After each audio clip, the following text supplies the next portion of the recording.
రాష్ట్రానికి అత్యధిక పెట్టుబడులు తీసుకురావడంలో భాగస్వాములు కావాలని ముఖ్యమంత్రి రేవంత్ రెడ్డి అమెరికాలోని తెలుగు రాష్ట్రాల ప్రవాసులకు పిలుపునిచ్చారు. అమెరికా టూర్ లో ఉన్న సీఎం రేవంత్ రెడ్డి బిజీగా గడుపుతున్నారు. న్యూజెర్సీలో జరిగిన ప్రవాసుల ఆత్మీయ సమ్మేళనానికి వెళ్లారు. షెరటన్ హోటల్ నుంచి రాయల్ ఆల్బర్ట్ ప్యాలెస్ వరకు జరిగిన భారీ కార్ ర్యాలీలో పాల్గొన్నారు. ఇండియన్ ఓవర్సీస్ కాంగ్రెస్ సమావేశానికి హాజరై తెలంగాణలో పెట్టుబడులు పెట్టాలని ఎన్ఆర్ఐలను కోరారు. పెట్టుబడిదారులకు ప్రభుత్వం తరపున పూర్తి సహకారం అందిస్తామని తెలిపారు. తెలంగాణను ప్రపంచంతో పోటీ పడేలా అభివృద్ధి చేస్తామన్నారు.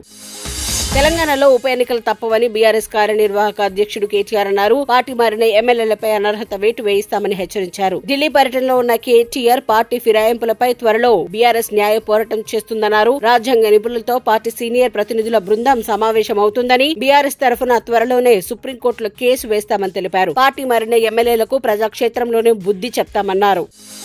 వెలగపూడి సచివాలయంలో జరుగుతున్న జిల్లా కలెక్టర్ల సదస్సులో ఏపీ సీఎం చంద్రబాబు నాయుడు సంచలన వ్యాఖ్యలు చేశారు. బ్రాండ్ ఏపీని దెబ్బతీసేలా గత 5 ఏళ్ల పాలన సాగిందన్నారు. ఒకప్పుడు ఆంధ్ర అధికారులంటే ఢిల్లీలో ఒక గౌరవం ఉండేదని, కానీ ఇప్పుడు చులకన భావం కలిగే పరిస్థితిని తీసుకొచ్చారని ఆరోపించారు. ప్రజావేదికలో ఆనాటి సీఎం కలెక్టర్ల సదస్సు పెట్టి కూలగొట్టేశారని, విధ్వంసంతో పాటు పనిచేసే అధికారులను పక్కన పెట్టారని, బ్లాక్ మెయిల్ చేశారని విమర్శించారు. ఈ కలెక్టర్ల సదస్సు చరిత్ర తిరగ రాయబోతోందని చెప్పారు. మనమంతా కష్టపడితే 2047 నాటికి ప్రపంచంలోని ఏపీ నంబర్ 1 గా నిలుస్తుందని అన్నారు.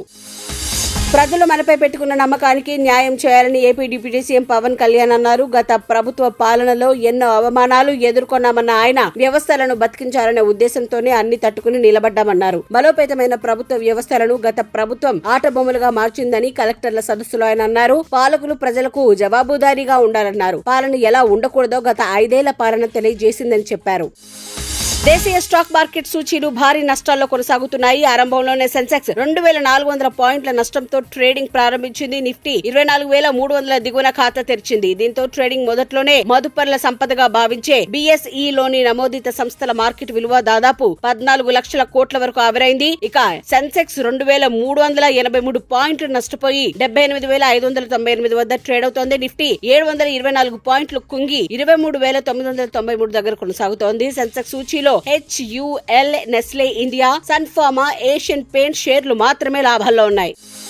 ఢిల్లీలోని ఓ కోచింగ్ సెంటర్ బేస్మెంట్ లో వరద నీటిలో చిక్కుకుని 3 విద్యార్థులు చనిపోయిన ఘటనను సుప్రీంకోర్టు సుమోటోగా తీసుకుంది. ఈ ఘటనపై ప్రతిస్పందన కోరుతూ కేంద్రంతో పాటు ఢిల్లీ ప్రభుత్వానికి నోటీసులు జారీ చేసింది. విద్యార్థుల జీవితాలతో కోచింగ్ సెంటర్లు ఆడుకుంటున్నాయని ధర్మాసనం మండిపడింది. కోచింగ్ సెంటర్లు మృత్యు గదులుగా మారాయన్న ధర్మాసనం నిబంధనలను పూర్తిగా పాటించని పక్షంలో కోచింగ్ ఇన్స్టిట్యూట్లను ఆన్లైన్ లో నిర్వహించాలని సూచించింది. భద్రతా నిబంధనలను పాటించని ఏ ఇన్స్టిట్యూట్ కు అనుమతులు ఇవ్వకూడదని ఆదేశించింది.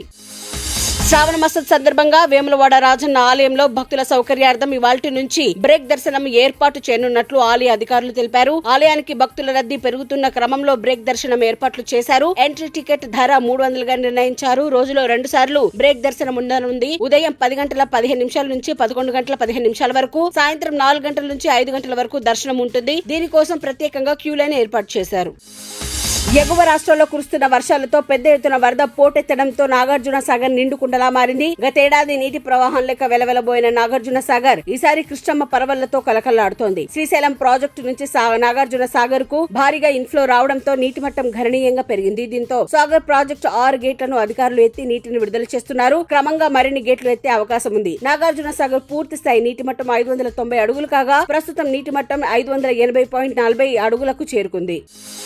రిజర్వేషన్ల వ్యతిరేక ఉద్యమాలతో బంగ్లాదేశ్ అట్టుడుకుతోంది. అధికార పార్టీ మద్దతుదారులకు ఆందోళనకారుల మధ్యన జరిగిన సంఘర్షణలతో బంగ్లాదేశ్ రణరంగాన్ని తలపిస్తోంది. ఈ హింసాత్మక ఘటనలో ఇప్పటి వరకు 90 మందికి పైగా ప్రాణాలు కోల్పోయారు. వందలాది మందికి గాయాలయ్యాయి. మరణించిన వారిలో 11 మంది పోలీసులు ఉన్నారు. ఆందోళనలో ప్రభుత్వం ఆస్తులు, కార్యాలయాలు ధ్వంసమయ్యాయి. రాజధాని ఢాకా ప్రాంతంలో వేల మంది విద్యార్థులు రోడ్ల మీదకొచ్చి విధ్వంసం సృష్టించారు. పరిస్థితి చేయి దాటిపోతుండటంతో దేశవ్యాప్త కర్ఫ్యూ విధించారు. దేశవ్యాప్తంగా నిరవధిక కర్ఫ్యూను విధించడం ఇదే తొలిసారి. 3.5 నెలల తర్వాత శుభముహూర్తాలు మొదలయ్యాయి. గత ఏప్రిల్ 28 నుంచి శుక్రమూఢమి, దీనికి తోడు గురుమూఢమి రావడంతో వివాహాలకు అవాంతరం ఏర్పడింది. ఇక ఇవాల్టి నుంచి శ్రావణ మాసం మొదలైంది. దాంతో 3 నెలల పాటు నిలిచిపోయిన శుభకార్యాలు శ్రావణంలో జరగనున్నాయి. ఆగస్టు 7 నుంచి 28వ తేదీ వరకు శుభకార్యాలకు మంచి ముహూర్తాలు ఉన్నాయి. అయితే ఈ నెల 17, 18 తేదీల్లో అత్యంత శుభ గడియలు ఉండటంతో వేలాది వివాహాలు జరగనున్నాయి.